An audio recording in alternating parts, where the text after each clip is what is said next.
G&G vision ടോക്കിലോട്ട് എല്ലാവർക്കും സ്വാഗതം. നമസ്കാരം സുഹൃത്തുക്കളെ, നമ്മുടെ പുതിയൊരു വീഡിയോയിലേക്ക് എല്ലാവർക്കും ഹൃദയം നിറഞ്ഞ സ്വാഗതം.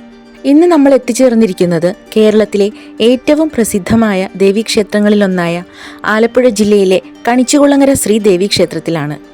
വിശ്വാസങ്ങളും ഐതിഹ്യങ്ങളും ഇഴചേർന്ന് നിൽക്കുന്ന ഈ പുണ്യഭൂമിയുടെ വിശേഷങ്ങളിലേക്ക് നമുക്കൊന്ന് യാത്ര തിരിക്കാം.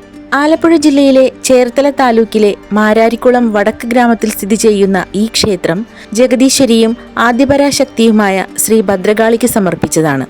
കണിച്ചുകുളങ്ങര അമ്മ എന്നറിയപ്പെടുന്ന ഇവിടുത്തെ ദേവി അഷ്ടകരങ്ങളോട് കൂടിയ മഹാശക്തിയായി ഇവിടെ വാഴുന്നു.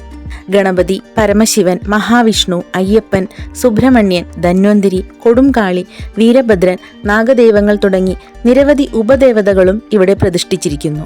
അതോടൊപ്പം ബ്രഹ്മരക്ഷസ്, യക്ഷിയമ്മ പോലുള്ള അപ്രധാന മൂർത്തികളും ഇവിടെ കാണാം. ഇവിടുത്തെ പ്രധാന ഉത്സവം കുംഭമാസത്തിലെ തിരുവോണം നാളിലാണ്.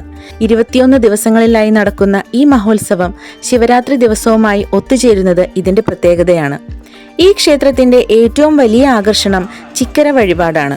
വിവാഹശേഷം മക്കളില്ലാത്ത ദമ്പതികൾ കുട്ടികളുടെ ആരോഗ്യത്തിനും സംരക്ഷണത്തിനുമായി ഈ വഴിപാട് നടത്താറുണ്ട്.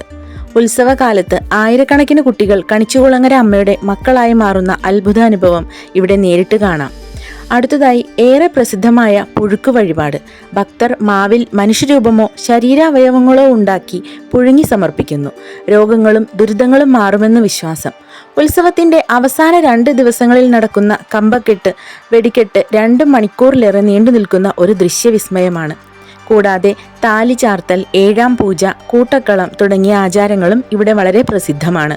കടലിൽ നിന്ന് അകപ്പെട്ട കപ്പലുകൾക്ക് വഴിവിളക്കായ അമ്മയാണ് ഇവിടുത്തെ പ്രതിഷ്ഠ എന്ന വിശ്വാസവും ഇവിടെ നിലനിൽക്കുന്നു. ആലപ്പുഴയിൽ നിന്ന് ഏകദേശം 15 കിലോമീറ്റർ മാത്രം ദൂരമുള്ള ഈ ക്ഷേത്രത്തിലേക്ക് ദേശീയപാത 66 വഴി എളുപ്പത്തിൽ എത്തിച്ചേരാം. ചേർത്തല അല്ലെങ്കിൽ മാരാരിക്കുളം റെയിൽവേ സ്റ്റേഷനുകളിൽ നിന്ന് ഇവിടെ എത്താൻ സൗകര്യമുണ്ട്. മനസ്സിന് സമാധാനവും ആത്മീയ ശക്തിയും പകരുന്ന ഈ പുണ്യസ്ഥലം നിങ്ങൾ ഇതുവരെ സന്ദർശിച്ചിട്ടില്ലെങ്കിൽ തീർച്ചയായും ഒരിക്കൽ വരണം. വീഡിയോ ഇഷ്ടപ്പെട്ടാൽ ലൈക്ക് ചെയ്യാനും സുഹൃത്തുക്കളുമായി ഷെയർ ചെയ്യാനും മറക്കരുത്. ഇത്തരത്തിലുള്ള കൂടുതൽ യാത്രകൾക്കായി നമ്മുടെ ചാനൽ സബ്സ്ക്രൈബ് ചെയ്യുക. അടുത്ത വീഡിയോയിൽ വീണ്ടും കാണാം. നന്ദി.